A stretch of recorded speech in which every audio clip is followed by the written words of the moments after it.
नमः पार्वती पतये हर हर महादेव।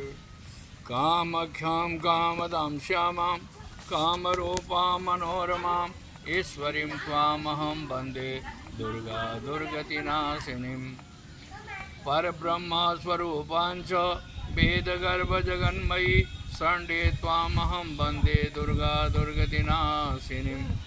वन्दे देवौ मापतिं सुरगुरुं वन्दे जगत्कारणं वन्दे पन्नगभूषणं मृगधरं वन्दे पशूनां पतिं वन्दे सूर्यशशाङ्कवह्निनयनं वन्दे मुकुन्दप्रियं वन्दे भक्तजनाश्रयं च वरदं वन्दे शिवं शंकरम्। आज माँ भगवती कामाख्या के दरबार में वहाँ से नीचे जो है सो कोटिलिंग बहुत ही सिद्ध मंदिर है। यहाँ पर पहले पंचमुंडी आसन भी होता था। जितने भी तांत्रिक लोग रहते थे पंचमुंडी आसन पर बैठ कर के अपनी साधनाएं करते थे। माँ भगवती की कृपा प्राप्त करने के लिए यहाँ आना अनिवार्य होता है। जो प्राणी यहाँ आकर के इनसे अरदास करते हैं तो माँ भगवती की शक्ति प्राप्त करने में बहुत ही सरल और सुविधा होती है। इसलिए भगवान शिव जो है, क्योंकि वहाँ पर जो है सो जैसे माँ गुप्तांग माँ का गिरा हुआ है, यहाँ पर क्या है कि भगवान शिव का भैरव में जो है सो उमानंदो तो दूर है। कोटिलिंग जितनी भी पहले तंत्र साधन में आते थे, तंत्र साधिका लोग करते थे, वहाँ यहाँ पर जरूर रहते थे। ये मेरा जीवन का अनुभव है। मैंने 84 में यहाँ पर जब आया था तो यहाँ पर ये माँ भगवती के दरबार से हो करके हम एक तिवारी जी थे जो कि बहुत परेशान थे। यहाँ पर आए थे मेरे गुरुजी के साथ भी हम लोग पूजा करने के लिए जब आए तो यहाँ ऊपर जो पहाड़ का गुफा है उसमें चोट लगा, ब्लड आ गया।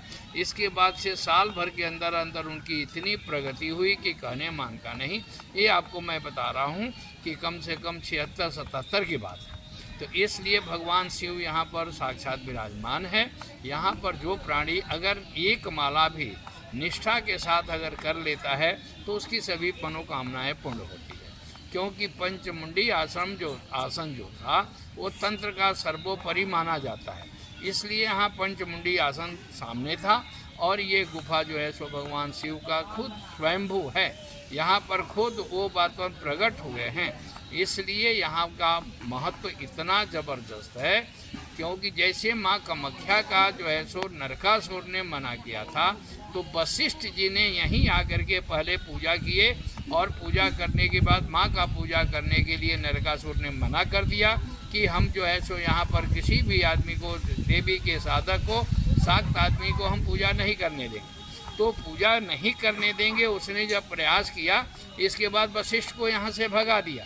तो यहीं पर बैठ कर के उन्होंने साधना किया। साधना के बाद यहाँ से आदेश हुआ कि यहाँ तारापीठ चले जाओ। तो तारापीठ जा कर के उन्होंने ईला को लड़की से लड़का बनाए और इसके बाद से फिर जो है सो नरकासुर से जब दुखी होकर के उन्होंने कहा कि माँ कामाख्या को ही मैं लेकर के जाऊँगा, तो माँ कामाख्या यहाँ से गई थी। फिर बात उन यहाँ के साधकों ने जब प्रार्थना किया तब वशिष्ठ जी ने कहा कि नहीं, माँ रहेगी लेकिन माँ का बेविचार यहाँ पर जो है सो तांत्रिक पूजा होगा, वैदिक पूजा नहीं होगा। इसलिए यहाँ पर उसी समय से यह प्रथा शुरू हो गई कि यहाँ पर माँ का जो भी पूजा होता है जो है सो उस तरह का ही पूजा होता है जो मुद्रा हो या जो है सो माँ बलि का भी प्रधानता है। क्योंकि एक बार हमसे कोई प्रश्न किया कि महाराज बलि की आवश्यकता क्या है, तो बलि जो है सो यहाँ पर बेविचार जब पूजा होगा जो वो पूजा में आपको जो है सो पंचमकार की प्रधानता है, क्योंकि पंचमकार, पंचगकार और पंचककार ये तीनों की प्रसिद्धि है। तो पंचमकार तंत्र में जो है सो मध्य, मांस, मीन, माला और आसन, उसी तरह से जो है सो मैथुन क्रिया का भी आता है। पंचगकार में आता है गीता, गायत्री, गंगा, गौमुखी और जो है सो ये, इसलिए पंचगकार आता है। उसी तरह से पंचगकार सिख संप्रदाय को मिला है। तो यहाँ पर जो है जो भी प्राणी अगर आकर के भगवान शिव का सही आराधना करता है, सही पूजा करता है, उसकी अगर कुछ नहीं करें, आप 40 दिन आकर के इनका दर्शन करें, करके देखिए, आपको हर हालत से यहाँ पर आपकी जो भी इच्छा होगी सभी इच्छाएं पूरी होगी। धन्यवाद। जय माँ भगवती, जय माँ कामाख्या।